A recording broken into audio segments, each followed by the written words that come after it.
Hello future doctors, hope you all good. कल जब मैं कॉलिंग सेशन इतना स्टूडेंट का किया तो मुझे एक मतलब लाइक प्रॉब्लम घूम फिर के समझ में आ रही थी। तो आज उसी प्रॉब्लम से रिलेटेड एक स्टोरी सुनाते हैं, ठीक है। होप सो प्रॉब्लम भी समझ में आ जाएगी तुम्हें और सॉल्यूशन भी मिल जाएगा। तो प्लीज स्टोरी अच्छे से सुनो। तो स्टोरी कुछ ऐसी है कि ये कहानी भगवान गौतम बुद्ध अपने शिष्यों को सुना रहे थे। तो कहानी कुछ ऐसी है कि एक राज्य था, वहाँ एक राजा रहा करता था, ठीक है। और वहीं पे एक लकड़ी वाला रहता था जो चंदन की लकड़ियां बेचता था, ठीक है, चंदन की लकड़ियां बेचता था। तो राजा राज्य के भ्रमण पे था अपने मंत्री के साथ, यूं भ्रमण कर रहा था, देख रहा था राज्य में सब कुशल मंगल है, यानी सब हैप्पी हैप्पी है या नहीं है। तो जाते जाते अचानक राजा उस लकड़ी वाले के दुकान के सामने रुका जो चंदन की लकड़ियां बेचा करता था, और अपने मंत्री से बोला, क्यों नहीं इसे कल फांसी दे दी जाए। तो मंत्री लाइक आश्चर्यचकित हो गया, लाइक क्या हुआ, अचानक से फांसी क्यों दे रहा। अच्छा खासा वो इंसान जी रहा है अपनी जिंदगी। तो राजा ने कहा, पता नहीं, बस मन कर रहा है, ऐसा ऐसा अलग अंदर से लग रहा है कि इसे फांसी दे देनी चाहिए। ये इंसान सही नहीं है, ठीक है। तो मंत्री बड़ा आश्चर्यचकित हुआ कि भाई राजा जी को ऐसा लगा क्या इस आदमी को देख के कि कल से फांसी दे देनी चाहिए, और हमारे राजा इतना उल्टा पुल्टा क्यों सोच रहे हैं, मानसिक स्थिति तो ठीक है इनकी। तो मंत्री बड़ा मतलब चिंतित हुआ।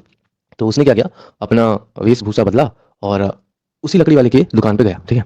और उससे पहले लकड़ियों के दाम पूछा, ठीक है, और चंदन की लकड़ियों के दाम पूछा, उन्हें स्मेल किया कैसी खुशबू है। तो लकड़ी वाला बोला, आप खरीदने आए हैं या स्मेल करने आए हैं।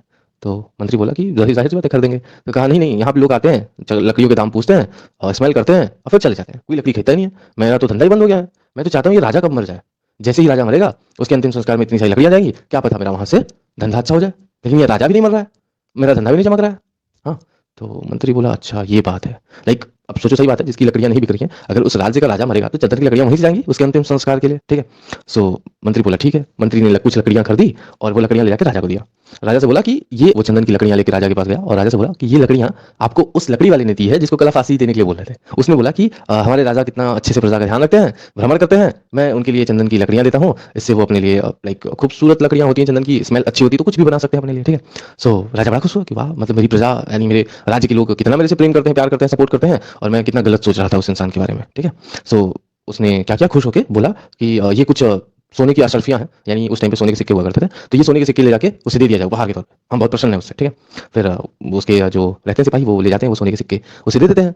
फिर वो लकड़ी वाला भी सोचता है, अरे मैं कितना गलत सोच रहा था, हमारे राज्य का राजा तो कितना अच्छा है, कितना दयालु है, बताओ भला, मेरे को लाइक बेमतलब पैसे भिजवा दिए, लगता है उसको हमारी समस्या पहले ही पता चल गई।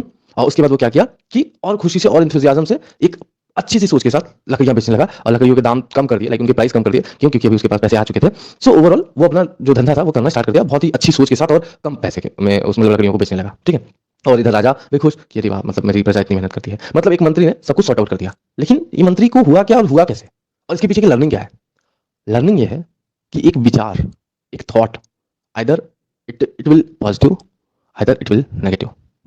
लाइक कुछ भी हो, या नेगेटिव थॉट होगा या पॉजिटिव थॉट होगा, अगर कोई थॉट है आपके दिमाग में, ठीक है, तो वो आपकी आने वाली जो सिचुएशंस है ना उनको बदलेगा। क्यों, क्योंकि जैसी आपकी थॉट होगी वैसे आपके एक्शंस होंगे, और जैसे आपके एक्शंस होंगे वैसा ही रिजल्ट होगा। सो कंक्लूजन इज दैट उस लकड़ी वाले के दिमाग में नेगेटिव थॉट था टुवर्ड्स राजा, ठीक है, कि भाई मरे तो मेरा काम हो, ठीक है, सेल्फिश वाला सिस्टम था। राजा को वो वाइब्स फील हो गई, नेगेटिव वाइब्स तुम्हें भी होगा, कभी सामने से कोई तुम्हें मतलब ऐसे नेगेटिव वाइब्स से देख रहा हो, फील हो जाता है, ठीक है। उसके बाद क्या हुआ, दोनों एक दूसरे के लिए गलत सोच रहे थे, दोनों का मतलब नुकसान ही नुकसान था।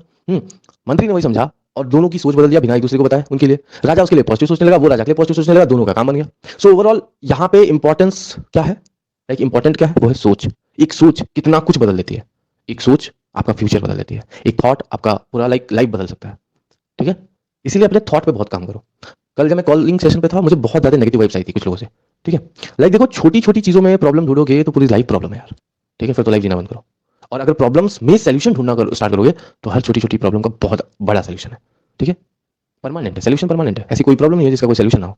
बस बात यह है कि हम, हमारा माइंड जो है ना मैग्नीफाइंग ग्लास है, जिस पे ज्यादा फोकस करोगे उतनी बड़ी दिखेगी, ये सॉल्यूशन हो या फिर प्रॉब्लम हो। सो स्टोरी होप सो समझ में आ गई होगी कि जब गौतम बुद्ध ने भी फिर अपने शिष्य से पूछा कि भाई इस स्टोरी का लर्निंग क्या था, तो उनके शिष्य ने बोला कि हमारा जो कर्म है ना, कर्म समझो, कर्मा कर्म, वो करने वाले कर्म से पहले सोचने वाला कर्म है। लाइक हम जो सोचेंगे पहला कर्मा वो है हमारा, क्योंकि जैसा हम सोचेंगे वैसा ही हम कर्म करेंगे, और जैसा हम कर्म करेंगे वैसा ही रिजल्ट यानी फल हमें मिलेगा। सो यार अपनी थॉट पे बहुत काम करो। लाइफ में जितनी प्रॉब्लम्स हो, आने दो जाने दो, उसमें बेस्ट देने की कोशिश करो, ठीक है। और सेकंड थिंग कि अपनी थॉट प्रोसेस, अपनी थिंकिंग, अपनी पॉजिटिव थिंकिंग पे बहुत काम करो, मेडिटेट करो, ऐसे लोगों से दूर रहो, क्योंकि इट्स हाई टाइम, बहुत ज्यादा 4 से 5 महीने अपने एग्जाम को बचे हुए हैं, ठीक है। इस टाइम पे आप जितना प्योर काम और रिलैक्स रह के मोटिवेटेड रह के पॉजिटिविटी के साथ प्रिपरेशन करेंगे उतनी परफॉर्मेंस इनहेंस हो जाएगी। और जितना भाग दौड़ परेशानी दिमाग को, ये कर ले वो कर ले, ये भी कर लेते हैं वो भी कर लेते हैं, सब भी कर लेते हैं, कोई दिक्कत नहीं है, रिविजन ऐसे कर ले, प्लानिंग प्लॉटिंग कम करो, काम ज्यादा करो, ठीक है, एक्शंस ही काम करेंगे। ये पेपर पे प्लानिंग प्लॉटिंग करने के लिए मैं हूँ, तुम बस काम करो।